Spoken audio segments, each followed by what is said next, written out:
આજે આપણે 10 મિનિટમાં રેડી થતો એવો ઇન્સ્ટન્ટ પિઝાની રેસીપી લઈને આવી છું, જેમાં નથી આપણે એમાં ઈસ્ટ યુઝ કરવાની કે નથી એને આપણે ફોર્મેટ કરવાનો, તો બી પરફેક્ટ બજાર જેવો પિઝા ઘરે બનાવવાના છીએ. તો ચલો ફ્રેન્ડ્સ, આપણે રેસીપીની શરૂઆત કરીએ. એના માટે મિક્સર ગ્રાઇન્ડરમાં 1 બાઉલ મેદો લઈ લઈશું. એમાં 1 ચમચી જેટલું મીઠું એડ કરવાનું છે. હવે આપણે 1 ચમચી જેટલો મિક્સ હર્બ એડ કરીશું. હવે આપણે 1 કપ દહીં એડ કરવાનું છે. હવે એમાં 5 ચમચી જેટલો બેકિંગ સોડા અને 5 ચમચી જેટલો ખાવાનો સોડા એડ કરી અને આ બધી વસ્તુને આ રીતે ગ્રાઇન્ડ કરી દેવાની છે. ફ્રેન્ડ્સ, તમે જોઈ શકો છો કે ફોર્મેટેશન થયા બાદ જે લોનું ટેક્સચર હોય છે એ ટેક્સચર આપણે ફોર્મેટ કર્યા વગર જ આપણે ટેક્સચર પરફેક્ટ ક્રિએટ કરી લીધું છે. હવે આ રીતે એક નોનસ્ટિક પેન લઈ લેવાની. એ મેં 2 ચમચી જેટલું તેલને બ્રશ કરી લેવાનું છે. આ રીતે બ્રશ થઈ જાય એટલે મીડિયમ ફ્લેમ પર રાખી અને એમાં આપણે જે બેટર રેડી કર્યું હતું એને પોર કરી લઈશું.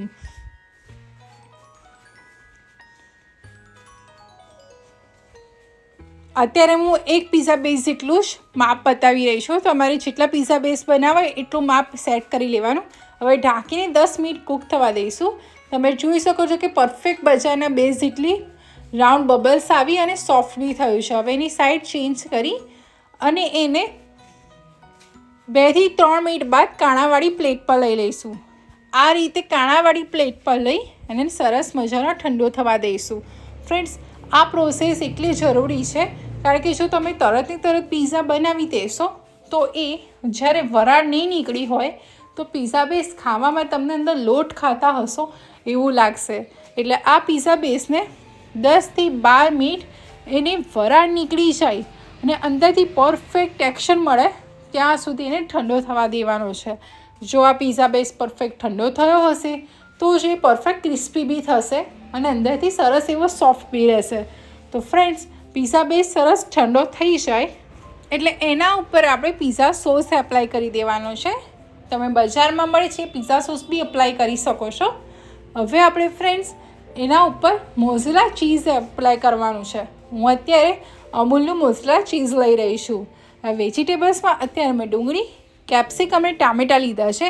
એને 1 બાય 1 પિઝા પર હું અરેન્જ કરી દઈશ. મેં એને આ રીતે શેપમાં કટ કર્યા છે કે જેથી પરફેક્ટ બજાર સ્ટાઇલ લુક આપી શકું.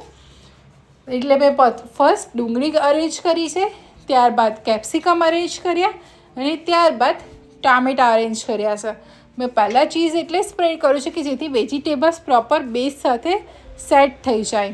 હવે એની ઉપર ફરી થોડું મોઝરેલા ચીઝ સ્પ્રેડ કરી દઈશ કે જેથી ઉપરથી આપણો જે પિઝા છે એ પરફેક્ટ ચીઝી દેખાય.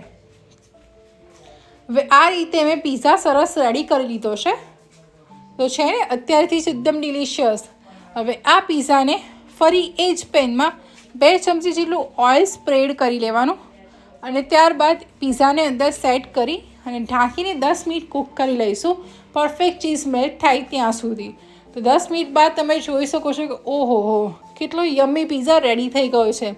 તો એને આ રીતે ચોપિંગ બોર્ડ પર લઈ પિઝાને અને સરસ એની ઉપર ઓરેગાનો અને ચીલી ફ્લેક્સ સ્પ્રિંકલ કરીશું અને એને કટરની મદદથી કટ કરી લઈશું. તો ફ્રેન્ડ્સ, તમે જોઈ શકો છો કે વધારે મહેનત વગર 10 જ મિનિટમાં મેં સરસ મજાનો પિઝા ઘરે રેડી કરી લીધો છે.